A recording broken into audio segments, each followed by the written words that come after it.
में सबसे पहले शुरुआती दौर में करते हैं, शुरुआत होती है सिंटैक्स में, सिंटैक्स ऑफ नाउन।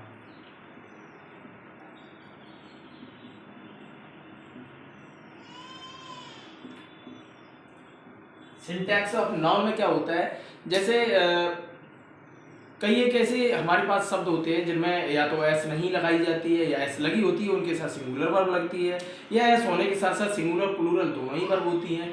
उस तरीके से अगर हम सेंटेंस में उनका अगर नहीं समझ पा रहे हैं कि इसके साथ वर्ब कैसी लगेगी, एक वचन की सहायक क्रिया लगेगी कि बहुवचन की लगेगी, जब तक हम ये क्लियर नहीं कर पाते हैं तो वहाँ पर हम गलतियाँ नहीं ढूंढ पाते हैं और इसी को बोल देते हैं, ये सिंटैक्स के अकॉर्डिंग आ जाता है। जैसे हम अभी आपको बताएं, जैसे लिखा है यहाँ पे सेंटेंस लिख दिया जाए, जैसे सबसे पहले आपको ये जान लेना जरूरी है कि कौन से ऐसे शब्द हैं जिनमें गलतियां हो जाती हैं एस लगने से या ना लगने से। जैसे लिखा है कहीं पर फर्नीचर, कॉमा इंफॉर्मेशन,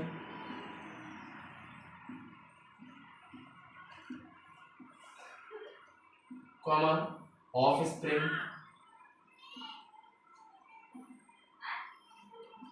उसके बाद में है सीनरी, उसके बाद में है पोएट्री, उसके बाद में है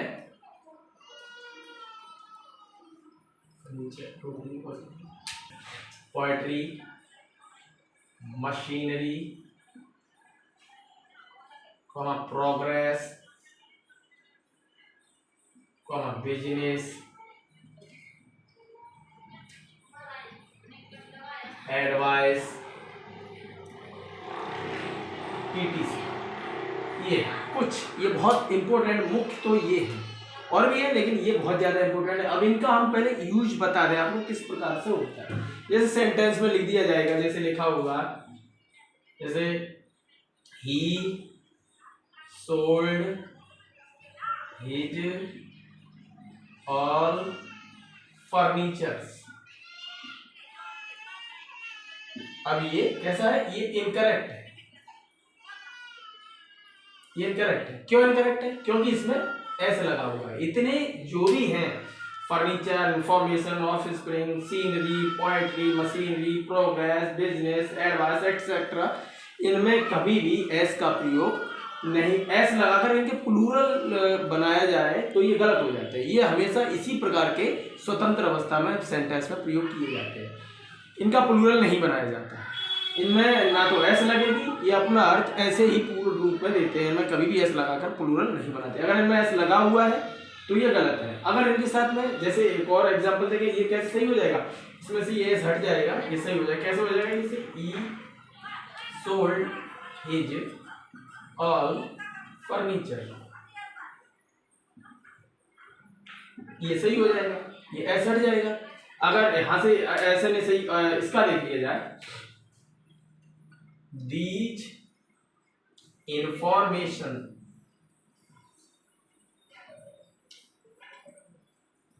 आर रॉन्ग। अभी कैसा है, ये इनकरेक्ट है। क्यों है?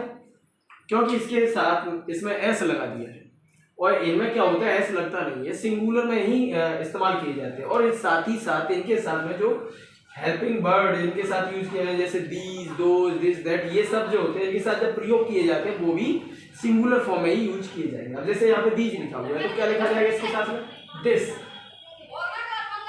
और ये एस हट जाएगी, क्या हो जाएगा, इंफॉर्मेशन।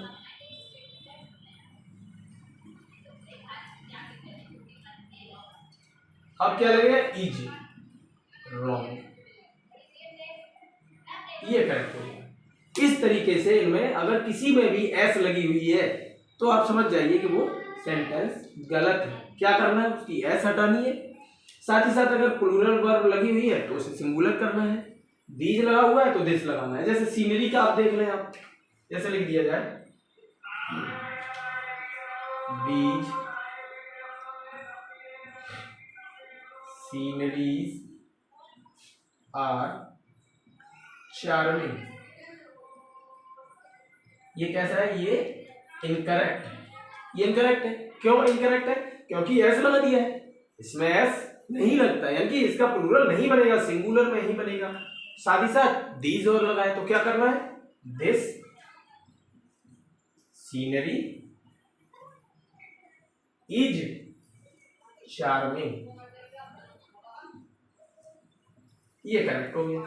तो ये सिर्फ एक टॉपिक, फर्स्ट टॉपिक हमने आपको पढ़ाया है किसका, सिंटैक्स ऑफ नाउन का। क्या इसमें पढ़ाया हमने, furniture, information, of spring, scenery, poetry, machinery, progress, business, advice etcetera. इनमें कभी भी एस लगा करके प्लूरल नहीं बनाते, इनका प्लूरल बनता ही नहीं, इन्हें हम बिना एस लगा करके वाक्यों में प्रयोग करते हैं। अगर इनके साथ में प्लूरल वाले शब्द प्रयोग कर दिए जाए जैसे डीज, दोज, तो उन्हें हटा करके दिस, दैट प्रयोग किए जाते हैं और सिंगुलर वर्ब इनके साथ में इस्तेमाल की जाती है। ना ही एस लगाएंगे और ना ही प्लूरल हेल्पिंग वर्ब लगाएंगे, सिंगुलर हेल्पिंग वर्ब लगाएंगे और बिना एस के इनको प्रयोग करेंगे। ये आज का पहला टॉपिक है, उम्मीद करते हैं आपको पसंद आएगा और आप हमारे चैनल को इंग्लिश बाय अनुक्षण को सब्सक्राइब कीजिए, शेयर कीजिए और आप जैसे जैसे आप क्वेरीज भेजेंगे उस हिसाब से आपको वीडियो अवेलेबल करा दिए जाएंगे और इतनी तैयारी करा दी जाएगी, बोर्ड एग्जाम आने वाले हैं तो हो सकता है आपको इतना हेल्पफुल हो जाएगा, आपको बहुत ज़्यादा परेशानी उठाने की जरूरत नहीं पड़ेगी। Thank you.